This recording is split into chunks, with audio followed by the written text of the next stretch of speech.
الشیطان الرجیم بسم اللہ الرحمن الرحیم صلی اللہ علی سیدنا محمد و آلہ الطاہرین۔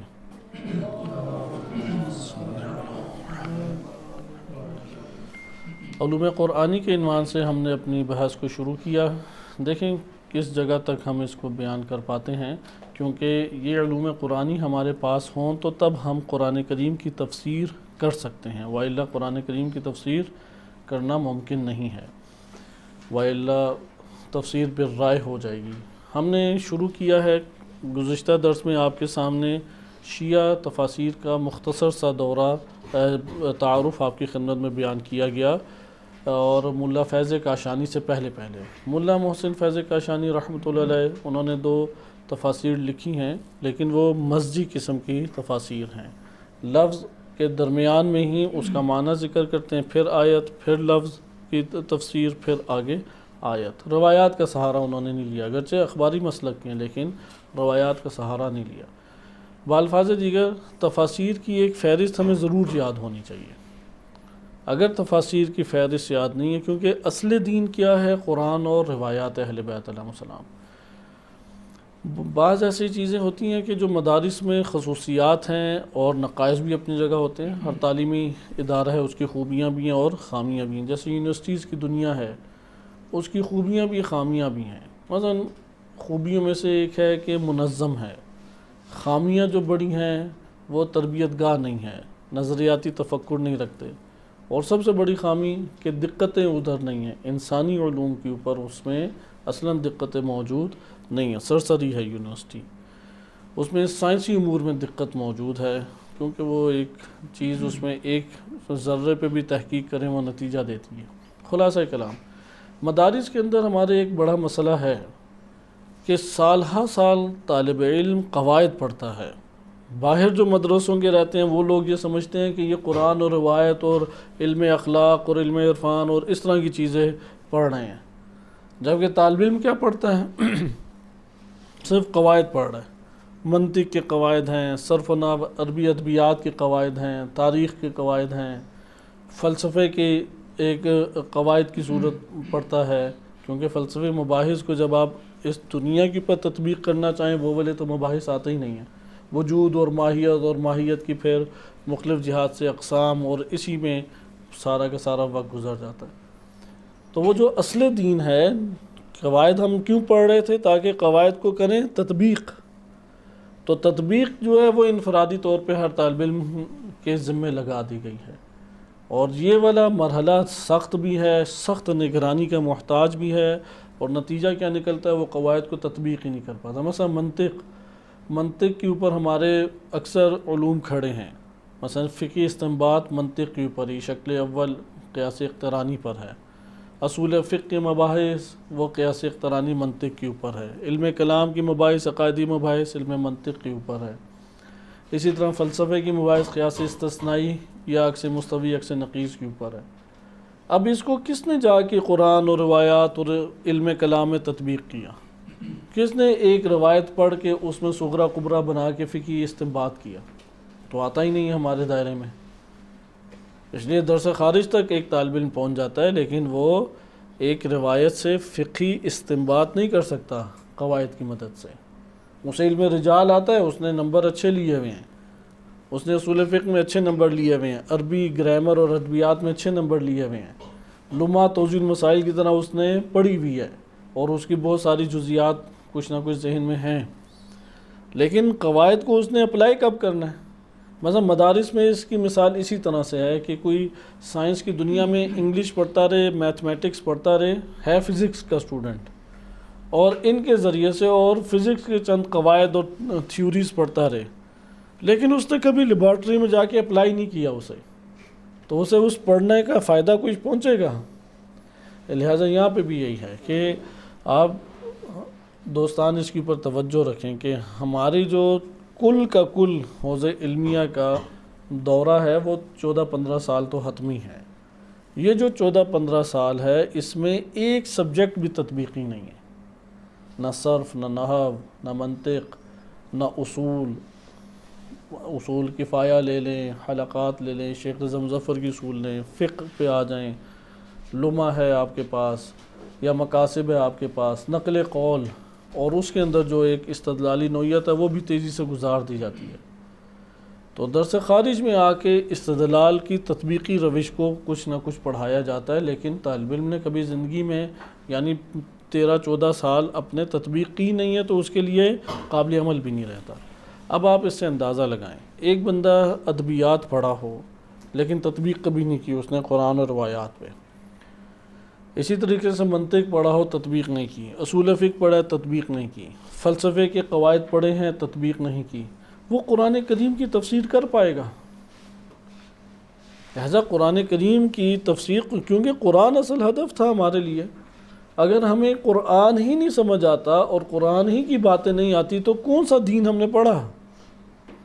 اور یہ اسی لیے کہ طلاب میں ایک بڑی تعداد، آپ عوامی بندہ جب طلاب میں آ کے رہتا ہے اسے یونیورسٹی کے لڑکے میں اور ایک عام معاشرے کے بندے میں اور طالب علم کی عام زندگی میں فرق ہی نہیں دکھائی دیتا، کیونکہ وہ اس نے کام ہی نہیں کر پایا۔ اخلاقی تو ہمارا کوئی سبجیکٹ ہے ہی نہیں جس میں احادیث اور آیات سے علم اخلاق پڑھایا جائے، تطبیقی اخلاق عملی پڑھایا جائے، عرفان عملی پڑھایا جائے، تاریخ عملی، سیرت عملی پہلو نہیں ہے۔ لہٰذا یہ جو ہم اب علوم قرآنی کو شروع کرنا چاہ رہے ہیں، ہماری اس میں جو ہمارا مقصد ہے وہ ہرگز یہ نہیں ہے کہ ایک عنوان کو لے کے اس کی اتنی ڈیپتھ میں جائیں کہ وہ ایک صرف اور صرف خاص طبقے کا جو طلاب تخصص رکھتے ہیں، تخصصی تفسیر کے اندر اس شعبے میں ہیں، وہ بات سمجھ سکیں۔ ہمارا اصلاً یہ قصد نہیں ہے۔ ہمارا مقصد یہ ہے کہ ہم اتنے علوم کو پڑھیں یا قواعد کو پڑھیں کہ اس کی تطبیق ساتھ ساتھ کر سکیں۔ اس لیے گزشتہ درس میں آپ نے ملاحظہ کیا کہ ہم نے تفسیر کے کچھ آپ کی خدمت میں جو بڑی اور اہم تفاسیر ہیں، اس کے بعد بھی چند اور تفاسیر ہیں کرنے جو ہمارے پاس دہم ہے 10ویں صدی ہجری سے آگے کی تفاسیر، وہ بھی ہمارے لیے مہم ہے، لیکن اس کو ہم بعد میں دیکھیں گے۔ تفسیر قمی ہمارے پیش نظر تھی۔ تفسیر قمی کا مقدمہ بہت طویل نہیں ہے، لیکن اس کے اندر دقتیں موجود ہیں۔ ان میں سے مباحث جو انہوں نے ذکر کی، اب تفسیر قمی کس دور کے ہیں؟ امام عسکری علیہ السلام کے دور کے ہیں، امام زمان علیہ السلام کی غیبت صغریٰ کے ہیں۔ وہ دیکھیں تفسیر قمی کے مقدمے میں کیا لکھتے ہیں کہ یعنی تفسیر آپ نے کرنی ہے تو کتنے علوم آپ کے سامنے ہوں، کتنے علوم پہ آپ کی نگاہ ہو، یعنی آیات کے اعتبار سے وہ آیات آپ کے لیے کم سے کم حل ہوں، تب جا کے آپ قرآن کریم کی تفسیر یا قرآن کریم کو سمجھ سکیں گے۔ قال ابو الحسن کنیت ہے علی بن ابراہیم۔ میں یہ تفسیر قمی کا ہی مقدمہ تفسیر قمی سے آپ کے سامنے پڑھ رہا ہوں۔ ہم یہ سارا کا سارا عبارت کے ساتھ تو نہیں پڑھیں گے، لیکن اس کی جو آغاز کی اہم حصے ہیں اسے پڑھیں گے اور پھر انشاءاللہ جلد ہی دوسری تفسیر میں منتقل ہو جائیں گے۔ یعنی یہ دورہ ہم تیزی سے گزاریں گے تاکہ جو آخر کی یعنی تفسیر میزان جیسے ہے یا اسی طرح تفسیر الکاشف ہے، مواہب الرحمن ہے، یہ دور حاضر کی تفاسیر شیعہ بڑی تفاسیر ہیں۔ تفسیر نمونہ آج کے دور میں ہو گئی یا اس طرح سے دیگر تفاسیر، ان میں سے پھر ایک کا انتخاب کریں گے۔ ان میں اس کی تفصیلات کافی انہوں نے بیان کی ہیں۔ فرماتے ہیں کہ علی بن ابراہیم الہاشمی القمی، فالقرآن منہ ناسخ، قرآن میں ناسخ بھی ہے، ومنہ منسوخ بھی ہے، یعنی بعض آیات ہیں ان کا حکم آیا، بعد میں اللہ تعالیٰ کی اور آیات آئیں اور ان پہلے والی حکم کو برطرف اللہ نے کر دیا۔ درست ہے؟ اس میں شیعہ سنی میں شدید اختلاف پایا جاتا ہے۔ ناسخ منسوخ کی بحث آیت اللہ خوئی رحمۃ اللہ علیہ نے البیان فی تفسیر القرآن کے مقدمے میں اچھی کی ہے۔ اردو میں یہ ترجمہ کتاب ہو چکی ہے اور یہ نیٹ پہ بھی موجود ہے، فارسی ترجمے کے ساتھ بھی موجود ہے۔ اس میں ناسخ منسوخ کی بحث پڑھیں۔ ناسخ منسوخ، نسخ کہتے ہیں ازالہ کرنا، زائل کر دینا، ختم کر دینا، صحیح؟ ناسخ منسوخ کیا ہے؟ اللہ تعالیٰ نے آیت بھیجی اور حکم بھیجا کہ اس کو انجام دو، بعد میں ایک اور آیت کو اللہ نے بھیجا اور اس حکم کو منسوخ کر دیا۔ اردو میں یہ کلمہ منسوخ استعمال بھی ہوتا ہے۔ آپ کہتے ہیں نا میرا لائسنس منسوخ ہو گیا، یعنی اب یہ چلنے کے قابل نہیں ہے، یہ فائدہ نہیں دے گا، میرا کارڈ منسوخ ہو گیا، میری درخواست منسوخ ہو گئی، اردو میں استعمال کرتے ہیں۔ یہ بھی اسی طرح آیت میں ایک حکم موجود تھا، آیت قرآن کی ہے اور اس میں ایک حکم آیا، بعد میں ایک اور آیت آئی اور اس آیت نے آ کے پہلے والی آیت کو کیا کر دیا؟ نسخ کر دیا، اس کا حکم برطرف کر دیا۔ قرآن میں ناسخ منسوخ ہے، روایات میں بھی یہ بات آئی ہے۔ سوال کتنی آیات ہیں کہ جو ناسخ کے اوپر عمل کرنا لازم ہو جائے گا، منسوخ میں بھی عمل کیا جائے گا؟ اگر آپ ایک منسوخ کسے کہتے ہیں؟ جس کا حکم برطرف کر دیے بعد والی آیت، جس آیت نے آ کے حکم برطرف کیا اس آیت کو کیا کہیں گے؟ ناسخ کہیں گے۔ ناسخ کو لینا ضروری ہے، درست۔ سوال قرآن کریم میں آیا ناسخ منسوخ کے اوپر آیات ہیں یا نہیں؟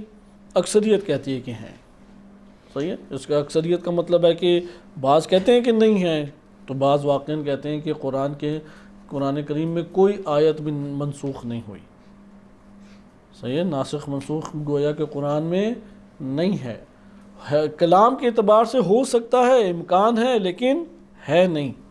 جسے آپ ناسخ منسوخ احکام شریعہ کی دنیا میں ہے کہ اللہ تعالیٰ نے ایک حکم بھیجا، اب اللہ تعالیٰ نے جو پہلے والا حکم زائل کیا بعد والے حکم کے ذریعے سے، جیسے شریعتوں میں ناسخ منسوخ ہے یا نہیں؟ حضرت عیسیٰ علیہ السلام کی شریعت آئی اور انجیل آئی تو موسیٰ علیہ السلام کی شریعت بھی جاری تھی تب، یا منسوخ ہو گئی؟ ان کے جہاں جہاں دائرہ کار تھا منسوخ ہو گئی۔ نبی اکرم صلی اللہ علیہ وسلم کی جب شریعت آئی تو تمام کی تمام شریعتیں منسوخ ہو گئی یا نہیں؟ بس یہ احکام میں ہے، یہ قوانین میں ہے۔ ناسخ منسوخ کہاں ہوتا ہے؟ احکام اور قوانین میں۔ ایک ہے کائنات کی امور، کائنات کی امور میں اگر ناسخ منسوخ ہو تو اسے اصطلاح میں کہتے ہیں بدا۔ بدا بمعنی ابدا۔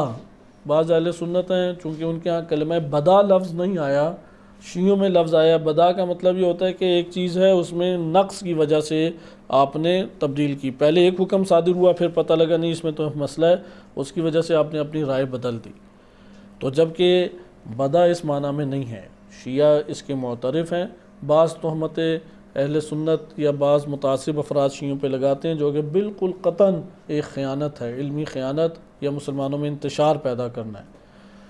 تشیع کا نظریہ یہ ہے کہ اللہ تعالیٰ نے جس طرح احکام شریعہ میں وقتی طور پہ ایک شریعت کو ایک امت کے اندر جاری کیا اور اس کو نازل کیا اور اس کے پر عمل پیرا ہونا ان کے لیے لازم قرار دیا، اور اللہ کے علم میں تھا کہ میں نے اس شریعت کو کب اٹھا دینا ہے۔ مثلا جب نبی صلی اللہ علیہ وسلم نے آنا ہے تو میں نے بقیہ تمام شریعتوں کو منسوخ کر دینا ہے، اللہ کے علم میں ہے، لیکن اللہ نے اس کی اطلاع اپنے بندوں کو نہیں دی۔ کب تھی؟ جب نبی صلی اللہ علیہ وسلم آئے تب بندوں کو اطلاع دی کہ میں اس شریعت تک پہنچانا چاہتا تھا اور بقیہ کو نسخ کیا۔ اسی طریقے سے بدا بھی ہے کہ ہمارے سامنے ظاہری طور پہ ایک چیز ظاہر ہوئی خلقت کے امور میں اور ہم سمجھے یہی حتمی ہے، اللہ تعالیٰ نے ہمیں یہ خبر نہیں دی کہ یہ عارضی ہے، ہم حتمی سمجھ رہے تھے۔ جب اللہ کا دوسرا فیصلہ آیا تو اس سے ہمیں پتہ لگ گیا کہ وہ پہلے والا عارضی تھا، یہ حتمی ہے بدا کے موارد میں۔ ناسخ منسوخ احکام شریعہ میں ہوتا ہے، اور یہ احکام شریعہ میں جو ناسخ منسوخ ہے اگر تکوینی امور میں ہو تو اسے کیا کہتے ہیں؟ اصطلاح میں بدا کہتے ہیں۔ آیت اللہ خوئی اس بات کے اہل سنت نے کوئی 300 کے قریب آیات ناسخ منسوخ نکالی ہیں، 300 کے قریب آیات، اور آیات کے اوپر بڑا انہوں نے دقت بھی کی ہے۔ مثال کے طور پہ قرآن کی بعض آیاتیں کہتی ہیں کہ اگر تم 100 بندے ہوئے تو مثلا 10 ہو تو ان کے مثلا 100 پہ بھاری ہو، 100 تو ان کے 1000 پہ بھاری ہو۔ بعد میں دیکھا کہ ضعف تھا تو اللہ تعالیٰ نے یہ ضابطہ مثلا تبدیل کر دیا بالفرض، پھر یہ ضابطہ آ گیا کہ اگر تم 200 ہوئے تو تب تم ان کے مثلا 1000 پہ بھاری ہوگے، ڈبل ہوئے تو یہ انہوں نے کہا کہ یہ بس دوسری ولی نے پہلی ولی کو منسوخ کر دیا۔ اس طرح کی انہوں نے اس طرح کر کے 300 آیات نکالی ہیں اور کہا کہ یہ حکم تھا پہلے اور بعد میں یہ آیات آئی اور انہوں نے آ کے اس کو منسوخ کر دیا۔ آیت اللہ خوئی نے تبصرہ طویل کیا ہے البیان میں اور ثابت کیا ہے کہ یہ ان کے دعوے بے بنیاد ہیں اور درست دعویٰ جات نہیں ہیں۔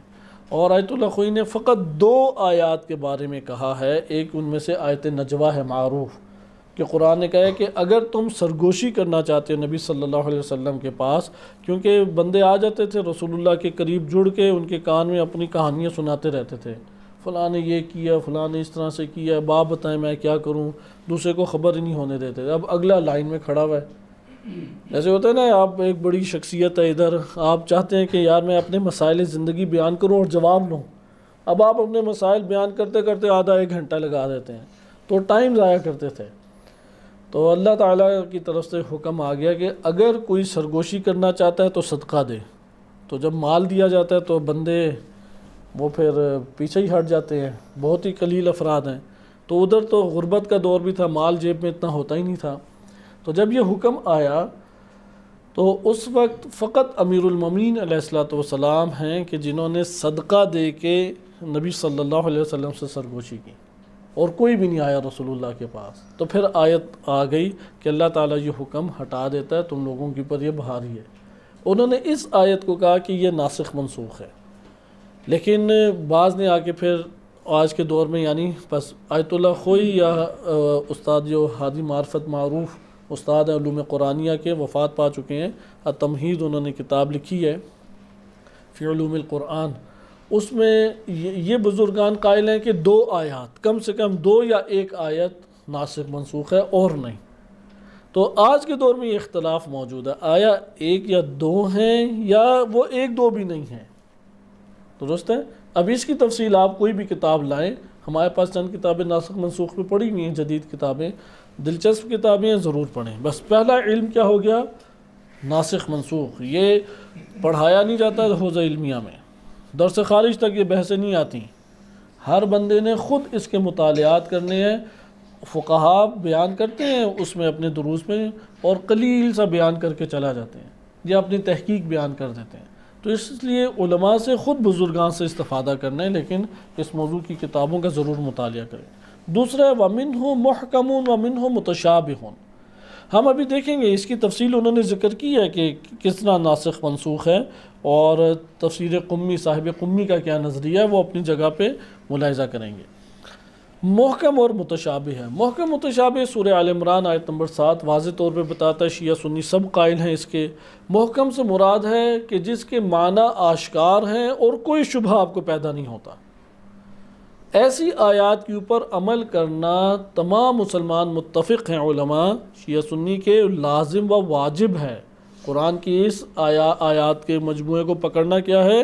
لازم ہے۔ اور قرآن کی اس سورہ آل عمران آیت نمبر 7 کے انشاءاللہ تعالی محکم متشابہ کے ذیل میں پہلے بھی ہماری تفصیلی گفتگو گزر چکی ہے، دوبارہ بھی ہم اشارتاً و اجمالاً اس کو بیان کریں گے۔ محکم متشابہ میں جو محکمات کو ترک کرتا ہے اور متشابہات کو پکڑتا ہے، اس کے دل کے ٹیڑھے ہیں، یہ چاہتا ہی گمراہی ہے۔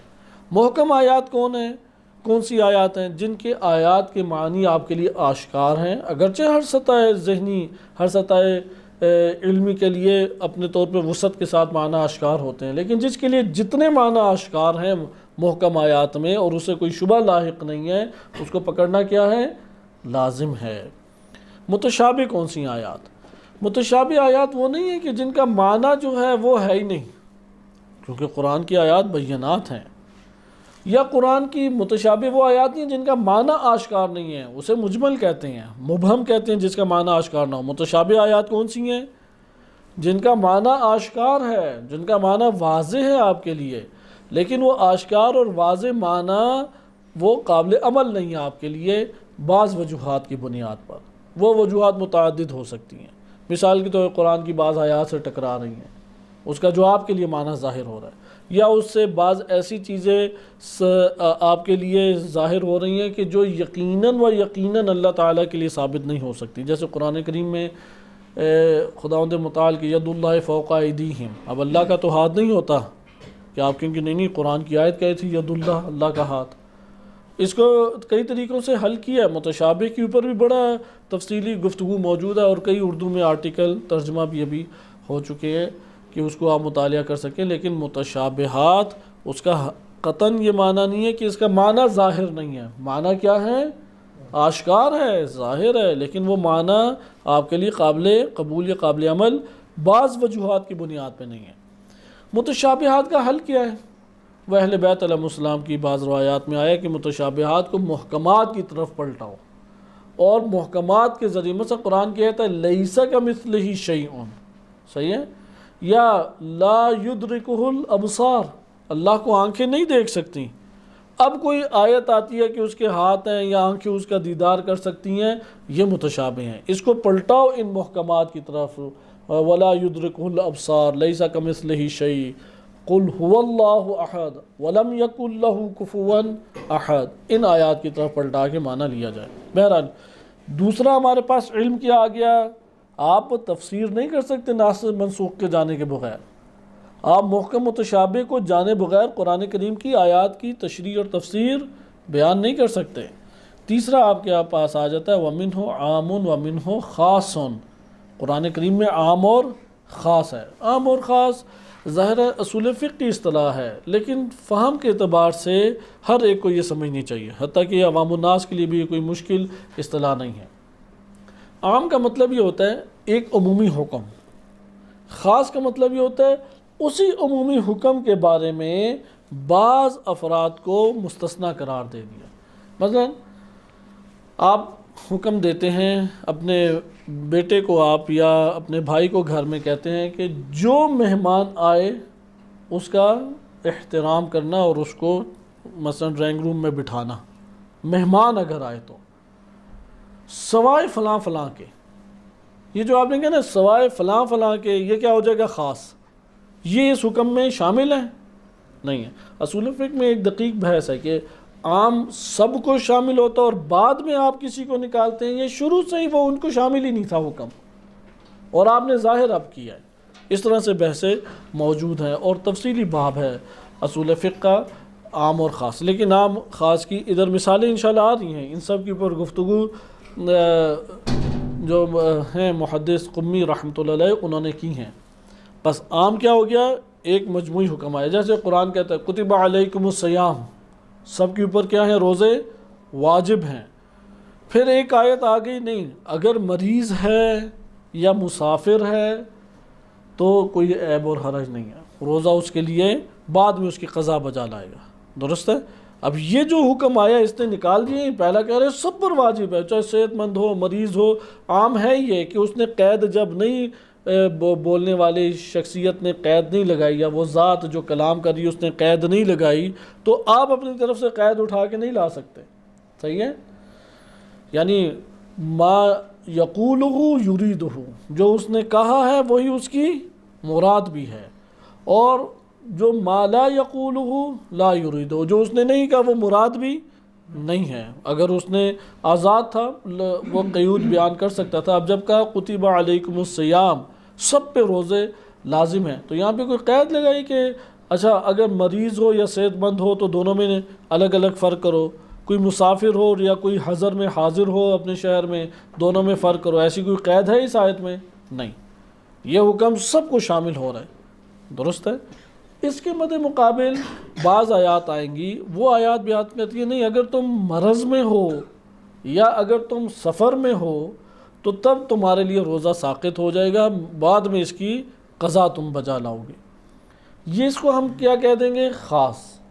یہ آ کے کیا کہہ رہی ہے کہ اس عمومی حکم سے ان دو طبقات کو نکال رہی ہے۔ اسی طرح جہاد کی آیات ہے، قرآن کریم نے کہا کہ سارے کے سارے کوچ کرو، نکلو جہاد کے لیے۔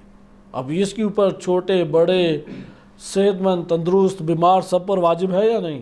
یہ امام زمان علیہ السلام جب ظہور فرمائیں گے اور ندا دیں گے سب پر واجب ہو جائے گا۔ یہ نہیں ہے کہ وہ کہے کہ کرفیو لگا ہوا یا امام میں تو نہیں آ سکتا، میرے تو والد صاحب نے اجازت ہی نہیں دی، وہ بیگم مجھے چھوڑ ہی نہیں رہی تھی، میں کیا کروں، اس کا کون وہ کوئی پیچھے ہوتا، یعنی کون اسے سنبھالتا۔ یہ سارے کے سارے بہانے ختم ہو جائیں گے۔ بس جہاد کی آیات ہیں قرآن کریم میں، وہ سب کو شامل ہیں یا نہیں؟ چھوٹے بڑے صحت مند تندرست مریض یا صحت شفا یاب سب کو شامل ہیں یا نہیں؟ لیکن اسی وقت قرآن نے آ کے پھر بعض استثناءات بیان کر دی۔ ہاں اگر کوئی معذور ہے، چل ہی نہیں سکتا، تو ٹھیک ہے گھر بیٹھے۔ ہاں اگر کوئی بعض اہل علم طبقہ ہے اس کو نہیں آنا چاہیے، تاکہ وہ پیچھے والوں کے دین کی تعلیم دیتا رہے اور دین اس معاشرے میں قائم دائم رہے۔ اسی طریقے سے اگر کوئی وہ بوڑھا ہے اصلاً استطاعت ہی نہیں ہے اس کے اندر، وہ نہ آئے۔ پھر بعض فقہی قاعدے فقہا نے یہاں سے ایجاد کی، کیونکہ قرآن کریم کی آیات نے بیان کیا لا یکلف اللہ نفسا الا وسعها، اللہ تعالیٰ تکلیف سے زیادہ کسی کو بھی ایک ذمہ داری نہیں دیتا، کتنی تکلیف اللہ استطاعت سے زیادہ اللہ تعالیٰ تکلیف نہیں دیتا. اسی سے قاعدہ لا حرج نکالا گیا. صحیح ہے کہ جہاں پہ بھی تمہیں ناقابل برداشت تکلیف کا سامنا کرنا پڑے وہاں پہ وہ شرعی حکم تمہارے اوپر وقتی طور پہ ساقط ہے، مگر یہ کہ قدرت تمہارے اندر پیدا ہو جائے. اب آپ نے دیکھا یہ عام خاص کے ساتھ مل کے آپ احکام کو لے رہے ہیں. بس عام خاص من ہو، اگر کسی کو عام خاص قرآنی آیات کا نہیں پتہ وہ تفسیر اس کی نہیں کر سکتا. وَمِنْهُ تقدیم وَمِنْهُ تأخیر وَمِنْهُ منقطع وَمِنْهُ معطوف. بعض ان میں سے پہلے اور بعض ان میں مؤخر ہیں، بعض منقطع اور بعض معطوف ہیں. وَمِنْهُ حرف مکان حرف وَمِنْهُ محرف. بعض ایسے ہیں کہ ایک جگہ کے حرف ہیں اور ایک جگہ کے اوپر ان کی گفتگو ہے. یہ والی بعض اصطلاحات ہیں جو شیخ قمی رحمۃ اللہ علیہ انہی کی کتاب میں بالخصوص یہ موجود ہے. بعد میں یہ منظم گفتگو ہوگی تو اس طرح کی اصطلاحات ہٹ گئیں. وَمِنْهُ محرف. بعض ایسے ہیں کہ جن میں مثلاً تحریف کی گئی ہے. تحریف سے مراد وہ تحریف لفظی نہیں ہے کہ جو باطل ہے، اس سے مراد یہ ہے کہ ابھی انشاءاللہ آگے آئے گا کہ اس کو ہم نے نام بعد میں کیا تفسیر مزجی، کہ آپ نے قرآن کی آیت ہے مثلا الحمدللہ رب العالمین، آپ نے الحمد کے بعد بریکٹ ڈال دی اور اس کا معنی لکھ دیا، پھر للہ کے بعد بریکٹ ڈال دی اس کی تفسیر لکھ دی. ابھی انشاءاللہ اس کا تذکرہ آئے گا. ادھر محرف سے مراد ہرگز بھی تحریف لفظی نہیں ہے. وَمِنْهُ عَلَى خِلَافِ مَا أَنزَلَ اللَّهُ. ان میں سے بعض ایسی ہیں کہ اللہ نے جو نازل کی اس کے برخلاف ہیں. وَمِنْهُ مَا لَفْظُهُ عَامٌ وَمَعْنَهُ خَاصٌ. بعض آیات ایسی ہیں کہ حکم عمومی ہیں لیکن مراد کیا لیں گے؟ خصوصی. وَمِنْهُ مَا لَفْظُهُ خَاصٌ وَمَعْنَهُ عَامٌ. بعض ایسے ہیں کہ جس کا لفظ خاص ہے لیکن معنی کیا لیں گے؟ عمومی. وَمِنْهُ آیات بَعْضِهَا فِي سُورَةٍ وَتَمَامُهَا فِي سُورَةٍ أُخْرَى.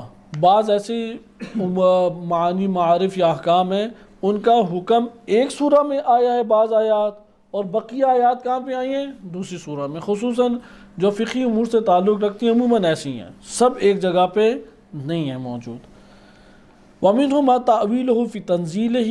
کہ جس کی تعویل اسی تنزیل میں قرآن کریم میں موجود ہے. وَمِنْهُ مَا تَأْوِيلُهُ مَعَ تَنزِيلِهِ.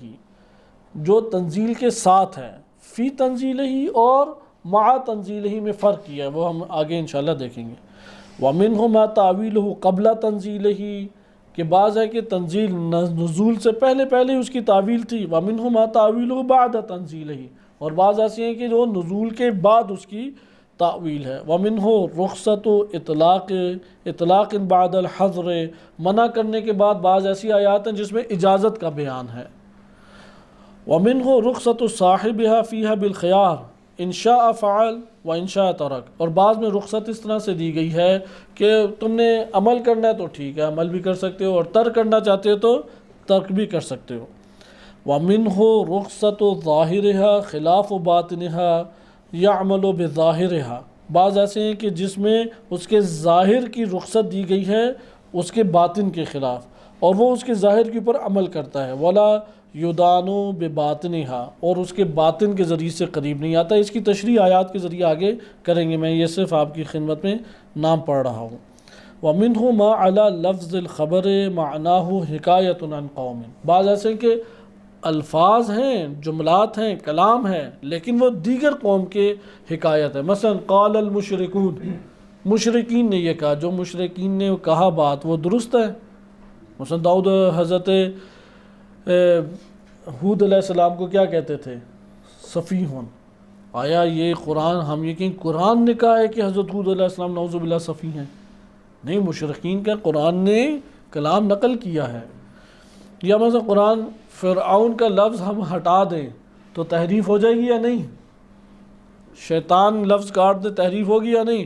کوئی کہے کہ دیکھو قرآن ہے ہی فرعون اور شیطان کے ناموں کے اوپر بس، اور قرآن سے آپ فرعون اور شیطان نکال دیں قرآن ہی نہیں رہتا. یہ شبہات ہیں جو عیسائیوں نے کھڑے بھی کی ہیں، اور جواب ان کے آسان ہے. بہرحال ادھر بیان کیے وہ قوم کی حکایت ہے، قوم کا قول نقل کر رہے ہیں. وَمِنْهُ آیَاتُ نِصْفِهَا مَنْسُوخَةٌ وَنِصْفُهَا مَتْرُوكَةٌ عَلَى حَالِهَا. بعض آیات ایسی ہیں ان میں سے آدھی آیت کا حکم اللہ نے منسوخ کر دی اور بعض کا اپنی جگہ باقی رکھا. یہ وہی ناسخ منسوخ کی ایک قسم ہے. اگر ناسخ منسوخ ہے ہی نہیں تو یہ صورت موجود نہیں ہے، اور اگر ہے بھی تو جیسے میں نے کہا کہ آج کے دور میں فقہاء نے کہا ہے کہ صرف 2 آیات ہیں یا 1 آیت ہے. تو بہرحال اس میں بقیہ تبصرہ ہم پڑھیں گے. یہ آپ کے سامنے میں نے آدھے صفحے کے بعض علوم بیان کیے ہیں. بقیہ قواعد اور علوم انشاءاللہ تعالی اگلے درس میں بیان کیے جائیں گے. وصلی اللہ علی سیدنا محمد وآلہ الطاہرین.